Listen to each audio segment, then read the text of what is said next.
Chapter 1, December 15th, 2012. Rome. "Stop thrashing." He pressed me against the stone windowsill, his cutting blue eyes reflecting in the glass as I watched everyone that I loved marching through the fallen snow toward the mountainside. As Troy's hand slid around my waist, I screamed, slapping my open palms against the window with all my strength. As though he heard me, Wes turned suddenly and fought. I stilled, petrified as he attacked two soldiers before another raised his gun and aimed. He shot West in the chest, and my knees gave out beneath me. "Oh my God, no!" Troy caught me before I could fall. I gripped the stone ridge of the window, holding my breath until Jason shouldered West's weight and carried him toward the platform. In the distance, from the high elevation of the tower where I stood, they disappeared into the twilight. I flattened my palms over the cold window, tears burning my eyes. "He'll live." He caught my wrists, flattening his own hands over mine against the pane of glass. "I wanted you to see them go. I've kept my bargain. You will keep yours." I shook my head, meeting his gaze in the reflection of the window. I can't, please, just end this," I begged, my words escaping in a stifled moan. He turned me around to face him, pinning me cruelly to the ledge with his hips. I lifted my face to his, closing my eyes. "Please make it quick." "You've promised me your complete obedience for their lives. I will give you this night, and only this night, to decide your fate." He caught my chin in his cruel grip, and I sobbed, forcing myself to remain perfectly still. "Beginning tomorrow and every night thereafter, if you do not submit to me willingly, I will kill each one of them, one at a time.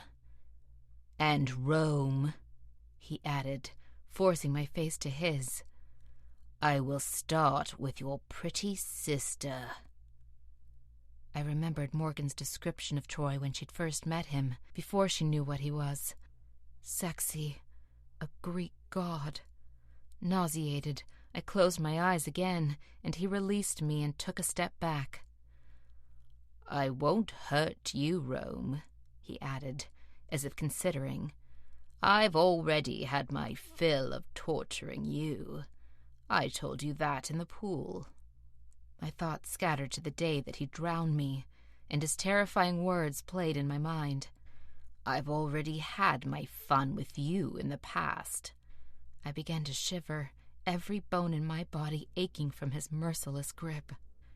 "You let me take Eva through the fountain, knowing that she'd disappear," I whispered, opening my eyes and gasping for breath.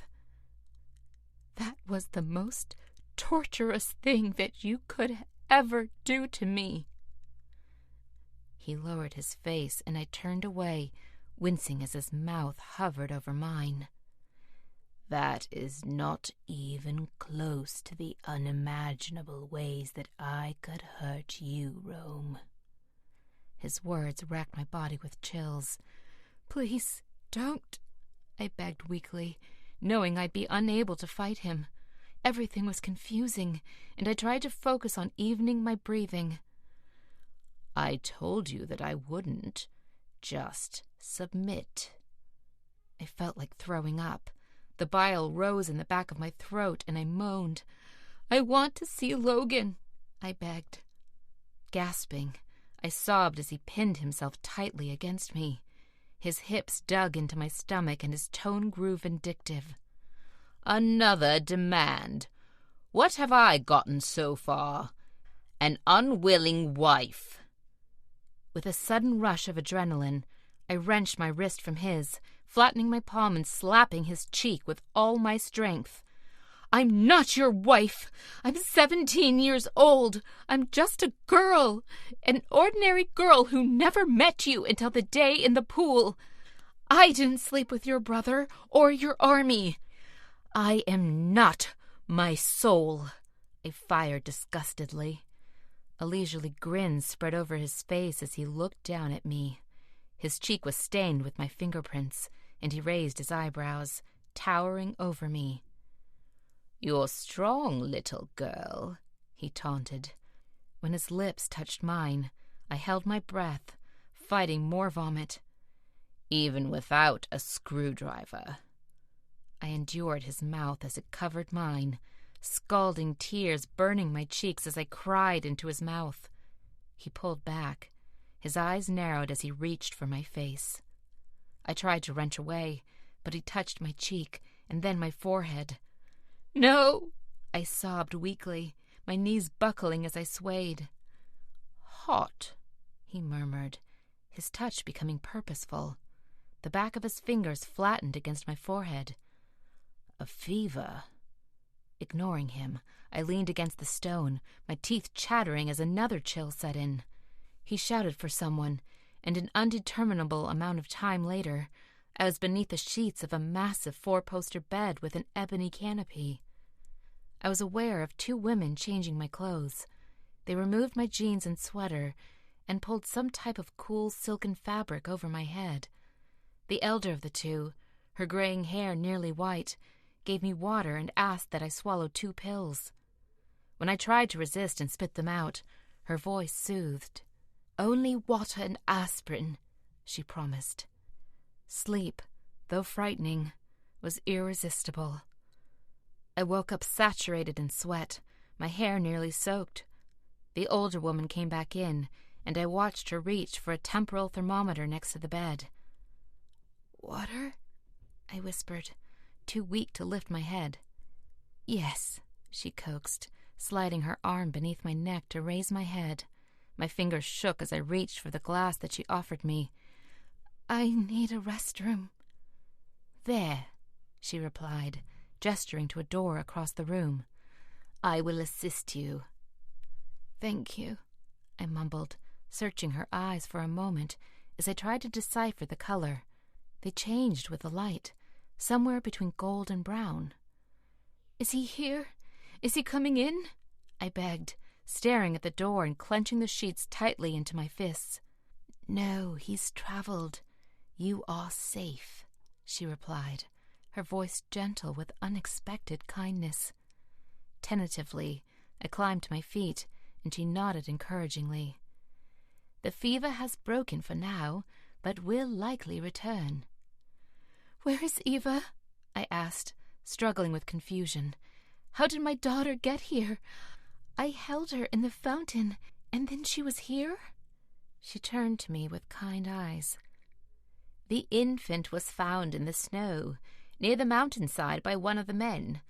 Our king was gone at the time, and we did not know where she had come from. We placed her with a woman His Majesty brought over, until His Majesty returned to give us counsel." "Laurel," I said, remembering the reason why we'd come there. Coughing, I tried to control the heaviness in my chest. Everyone at school was getting sick. I should have known. "She was just crying in the snow?"